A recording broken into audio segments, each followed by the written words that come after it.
I always liked to ride bicycles, but secretly I was resentful of those kids that had 4 wheels and a flat surface to ride on it. I am the Game Collector, and this is Second Opinion Games, and today I look at skateboarding video games.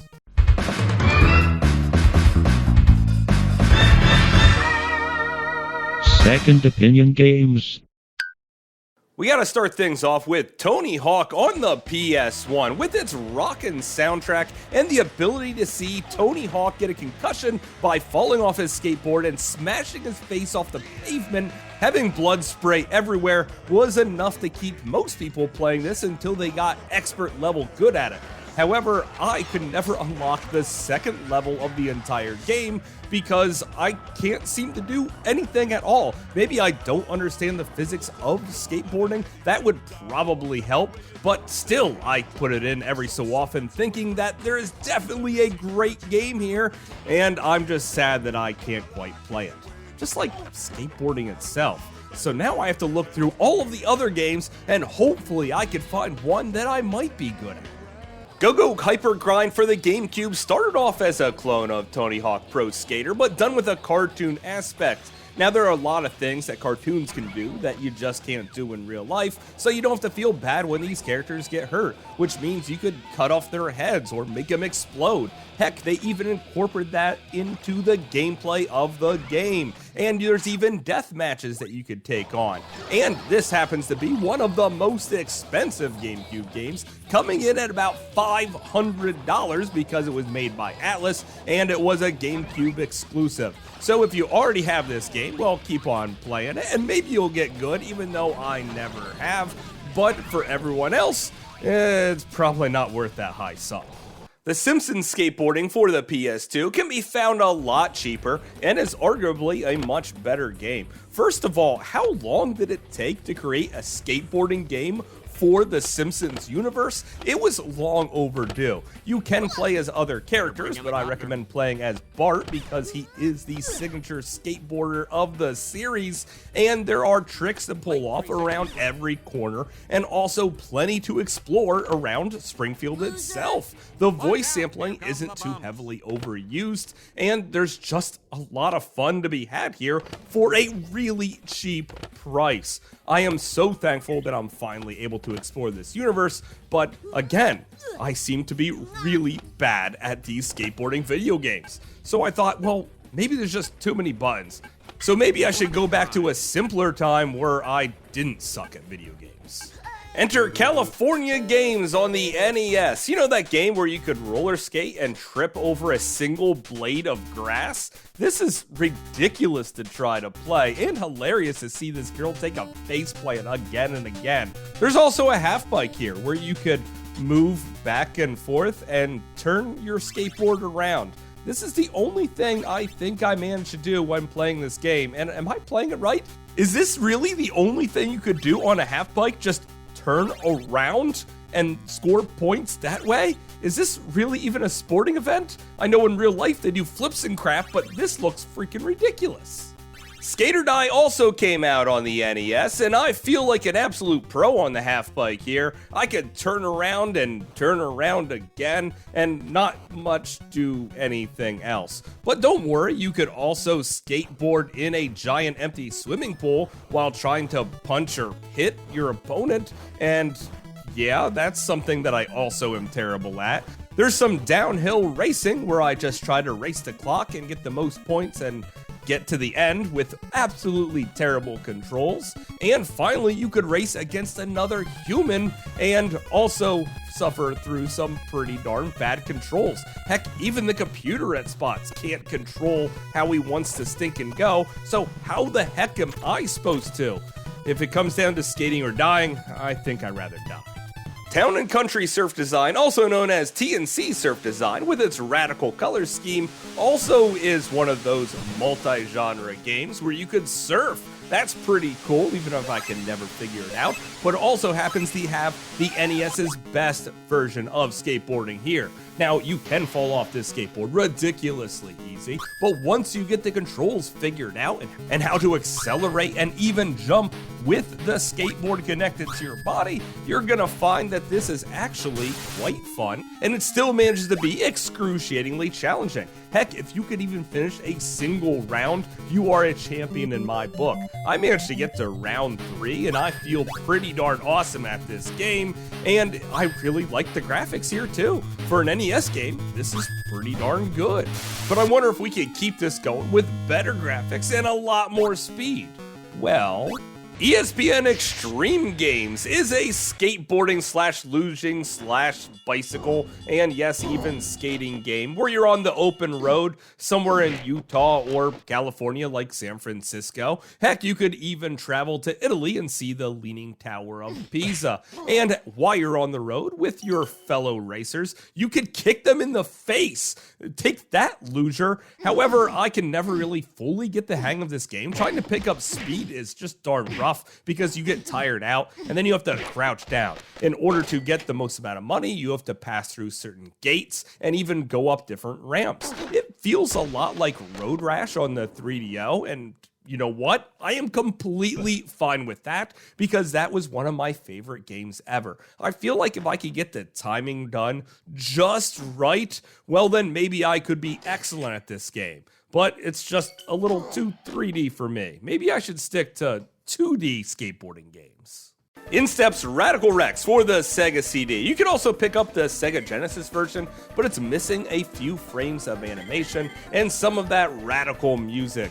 Now, most of the time, it's just an action platforming game that's been really crudely thrown about. Radical Rex here feels a little floaty in its movements, and yeah, you'll be climbing vines and exploring an environment, doing a little jump kick that seems to do absolutely nothing, and breathing a lot of fire. And occasionally, you could jump on a skateboard and go nuts for about 5 seconds before you smash into something and then actually have to go back to those super floaty controls. Well, it was fun while it lasted, and again, this is an extremely expensive Sega CD game, but where the hell else am I supposed to show this one off? Adventure Island is another 2D action-adventure game where you run from left to right, and you have to move fast too because your health is always going down. Now, my favorite Adventure Island game is an import game on the GameCube. Sadly, we never got this here in America, and yes, you do pick up a skateboard, which allows for an extra hit, or maybe could have you sailing off the screen and into a pit to your death. But most of the time, it's just freaking sweet to have. You could jump a little bit higher, you could move a little bit faster, and seeing Master Higgins on all 4 wheels just feels freaking sweet. So as you play through this game, you're gonna find out it's one of the most difficult GameCube games there is. They didn't pull any punches with this, but sadly, you don't have that skateboard nearly as much as you wanted to, so it probably can't really be considered a skateboarding game. It's a shame because I'm pretty good at this one. Skate or Die Bad and Rad for the Game Boy was pretty darn cool. Sorry about the emulation here, my Super Game Boy just wasn't cutting it on the visual clarity. So in this game, you have a couple different ways to skateboard. You have a downhill style, like overhead view, which I can't get the hang of at all. And also a side-scrolling view, which is freaking darn sweet, as your guy skateboards on rooftops and down in the sewers and tries to hit people in the face with his skateboard and collect lots of stuff. Heck, there's even boss battles here. This is a really fun Game Boy game and perfect to play on the go, but sadly, there's not many levels here, at least not ones I don't suck at. So again, I'm probably gonna have to take a pass on it for now, even if I do really like this game. Tiny Hawk was a PSP mini game, finally a skateboarding game that I am actually good at. Now you can turn around, but most of the time you're gonna be just going straight forward until you hit a wall and you automatically turn around. You could tap the jump button and that's really all you have to worry about. Occasionally you can push down when you're grinding on a rail in order to move down, but for the most part you're just gonna be jumping and just letting your skateboarder ride.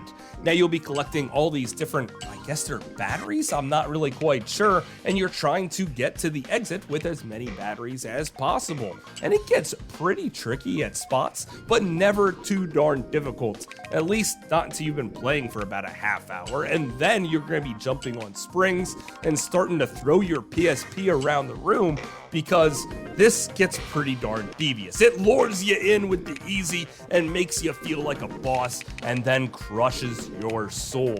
But I really do love the primitive graphics, and I was wondering just how primitive skateboarding graphics could actually get.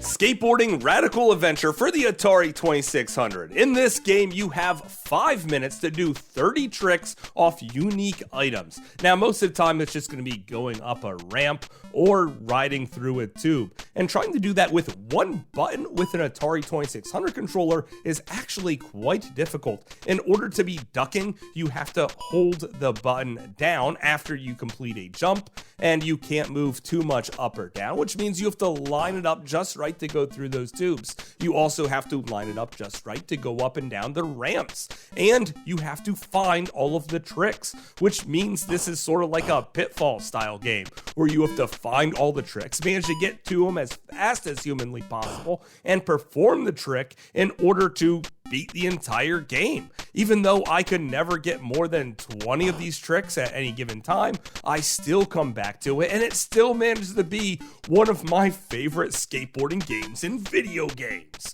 But still, I'm not very good at it. I wonder if there's another way that I could use my skateboard. Fighters Mega Mix and Fighting Vipers has a character named Picky. Now, he's in skateboarding garb with a helmet and shoulder pads and knee pads, which means he chose the right thing to wear to a fight. And also, he brings his skateboard along with him. Now, playing as this character, you have an easy combo you can perform by just tapping the punch button a couple times, and then he pulls out his skateboard and bashes you over the skull with it. Just like if you'd ever tried to vacation in Portland, what might happen to you.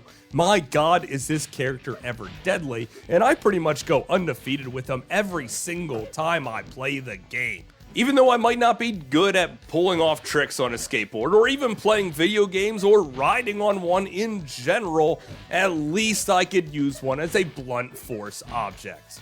But of course, that's just my opinion. Thanks for watching.